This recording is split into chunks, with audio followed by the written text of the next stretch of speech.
I think the might Biden win and go to jail. campaign is really going to lean into this. He is a criminal. He's been convicted narrative. Like, you're going to hear that for the rest of the summer over. And I mean, that was their statement released right away. They had a similar, the Biden-Harris campaign had this well, it really matters what happens in November.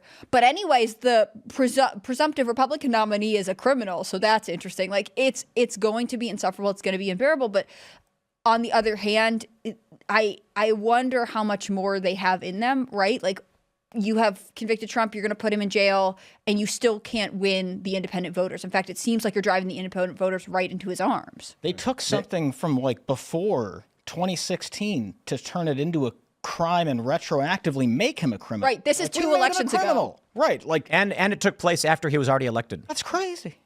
Right. But they're calling it election interference. And it was already determined to not be a crime by Yeah, other the, people. the Federal Elections Commission and the Department of Justice both said there was no crime. Right. So like the number 3 guy in the DOJ resigns, goes to New York, takes a job just to prosecute Trump probably because his bosses said no, there's nothing here.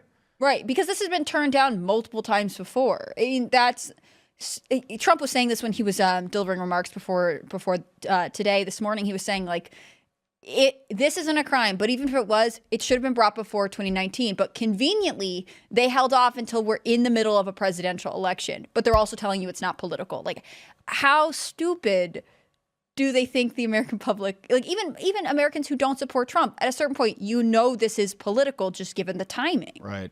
It's like, who's this guy in the news just catching all these charges over and over again and still not in jail? That's crazy. Who is this? Yeah. There's more to come.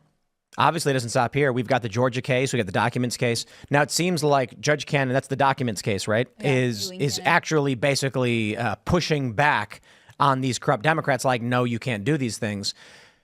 We'll see how that ends up working out because this is, there are a lot of people posting things about civil war or war and conflict. Whoever had the bet that it would take 24 minutes, congratulations. I don't know what square you bet on. People were saying, how soon until an episode will Tim say civil war? But there's a lot of people who are pointing this out. The Democrats know they can't win.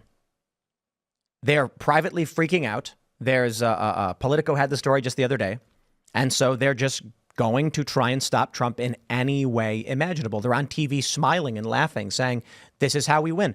I think people on the right and regular working class Americans who don't pay much attention do not understand the plague of evil that exists in this country of people in power who hate you, don't care to play fair, they want to win, and then they want to spit on you and tell you that they will do anything to maintain power and your rules are meaningless. I'll give you an example. I knew a guy who was very big in a protester during Occupy, and we were all arguing for free speech. We all said we believed in free speech. And then 7 or 8 years later, now he's Antifa, and I'm talking to him, and he's laughing, saying, you're an idiot. You didn't understand, did you? We only agreed with you because you were helping us get power. When we protest and you defended our free speech, we, of course, agreed with you because you were giving us power. Now that we have the power to go out and do what we want, we're laughing at you and you can't do anything about it. That's how they view this. So when they go on TV, when Fareed Zakaria says this is only because it's Donald Trump, and then other people on CNN are like, well, this is a good thing, isn't it? They're telling you outright. They want power. They'll take it by force. They're not here to play fair.